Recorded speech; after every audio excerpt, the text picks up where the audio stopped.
Welcome. This is the Human Resource. My name's Pandy Pridemore, and you're listening to us from the station ICRC-TV in Cincinnati, Ohio. I've got a question for all of you, and this is to business owners as well as HR representatives. Do you really know how much HR knowledge there is in the company? And I mean that very specifically. If you're a business owner, do you really have a strong understanding of what the knowledge and expertise level of human resources and employment laws are being practiced? And I say this because the more and more I talk to individuals, and this is not critical, this is not personal. It's really, really not. But I'm talking to HR people who just have not kept up or have a true understanding, a good set of optics on what their strengths and their weaknesses are. There are personality tests, absolutely.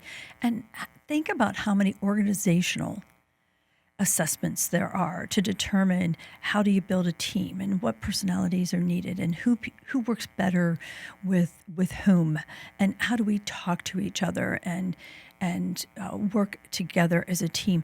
But how many of you have actually either applied an assessment on your HR person?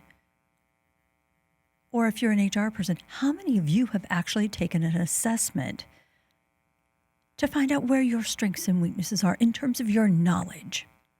Now, I'm not, again, I don't want you to get confused here. I'm not asking you if your strengths are in safety or whether you're an organizational development person or if you spend most of your time in employee relations. What I'm asking you is, if you do spend most of your time in employee relations,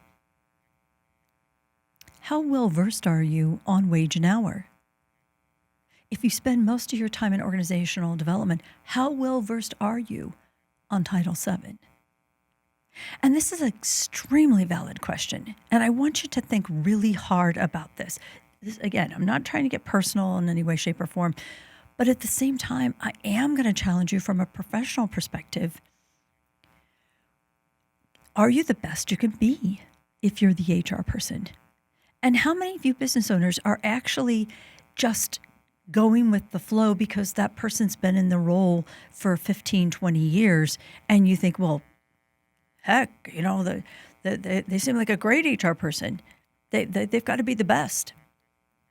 When in fact, they really haven't sharpened the skills that they should have. Well, here are 5 good reasons why you really need to be thinking about an HR assessment. And the one is just to find out where you are. There are so many different organizations that an HR representative has to be aware of. When I started 40 years ago, we were taking paper applications. We were working with a typewriter. We were still using the word personnel. We addressed each other as Mr. and Mrs. It was a different world. And things have not slowed down since. And I'm not saying that there's a lot of you out there that started human resources when I did, but what I am saying is, how many of you have actually been able to keep up with all the different things listed in the 7 disciplines of human resources? If you're good at employee relations, how much training have you received to make good recommendations on compensation? And if you don't know where you are, how do you know what courses to sign up for? How do you know what training materials you yourself, remember, train the trainer, you yourself should be investing in? And again, number 2, if you absolutely don't know what your strengths are, then how in the world can you allow yourself to get further and further behind as things continue to change? You won't be able to identify what's actually going on in the company. And this is why I'm saying identify where your strengths are. Then you'll know what to work on. And then the number 3 reason to be doing this is you'll be helping the company minimize their risks. If you're an HR person and you're not well-versed in FMLA, or you think you are, and you skip a beat, you miss a step, you actually have a violation, how do you think that's going to affect the company? That's not coming out of your pocket. That's coming out of the pocket of the company. Why would you put your company at risk like that? If you haven't been kept up to speed with the EEOC's guidelines on discrimination or the current definition of workplace violence, how in the world can you advise your management teams on when a termination is necessary? Or worse yet, if we should or should not suspend someone? You see, you hold a very, very important role in that people come to you and expect you to be an expert. They're trusting you because nobody else out there has time to keep up with all this. And that brings me to reason number 4. They believe in you and trust in you if you're in the human resource role. And business owners, I'm coming right back at you. Think about how much you rely on that person in that role of human resources and the expectations you have when you go to them and say, hey, am I allowed to do this? Or what should I be considering if we're going to, have to furlough or if we're going to have to lay off? Or, are you really confident the I-9s are in good shape? You see, it's going to come back and there's really no reason for it. This is not telling them they can't have their job. This is saying, look, if I'm going to trust you, I need your level of expertise to be at a certain level.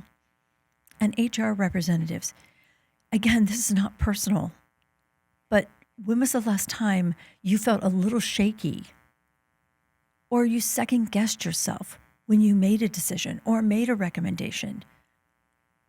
And, my clients call me and they'll say, hey, this is what I'm thinking, but what thoughts do you have? Or what am I missing? And we talk it through together and they learn from those conversations. Who are you calling? Who's giving you the confidence to make those decisions? And then my 5th reason is things are changing, ladies and gentlemen. It's not slowing down, and it's not going to slow down. This podcast was created years ago because we knew that you needed help, and we knew that in this difficult situation, you needed an outside source that you could pull information from, you can pull intelligence from. You could hear other people talk about going through situations. You could hear how the different laws were affecting different states or different communities or different industries, and the mistakes that some were making and the good things that others are doing.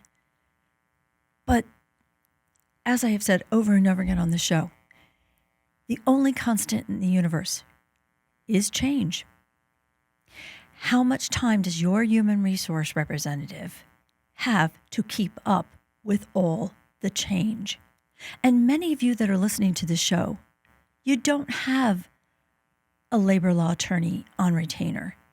In fact, I'd say probably 90% of you don't even have a human resource consultant on retainer.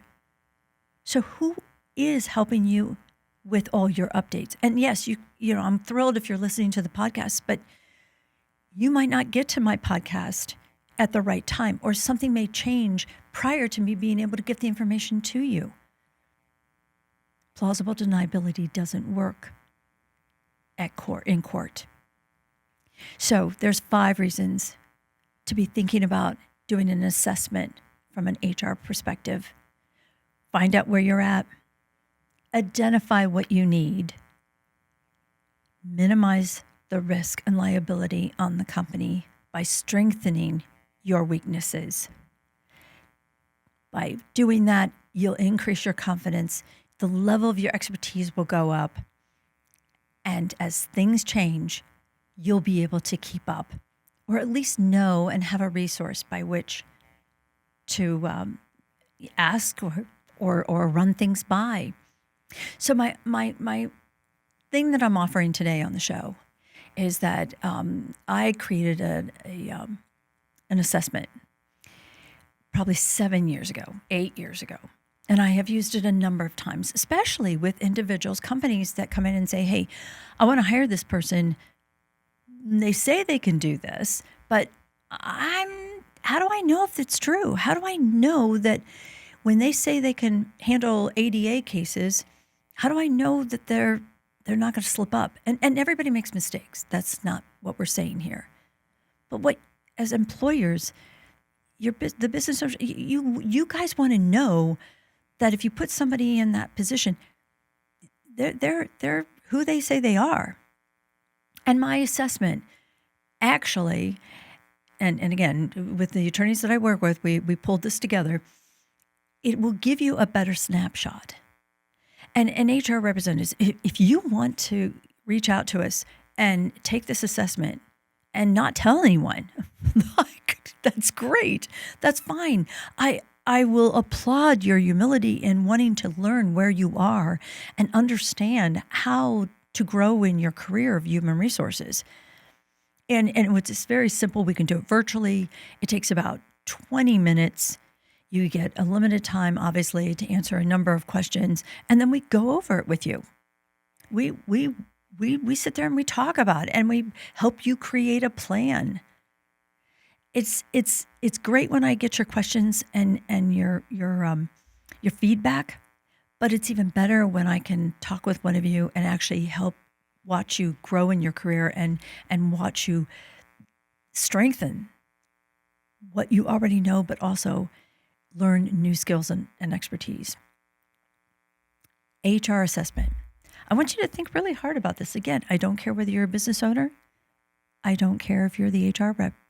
If you'd like to participate in our assessment, contact me.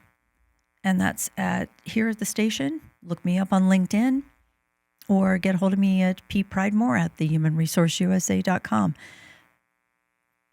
But again, this is all in your best interest. Let us help you. Keep sending in your comments because we're listening right here at The Human Resource.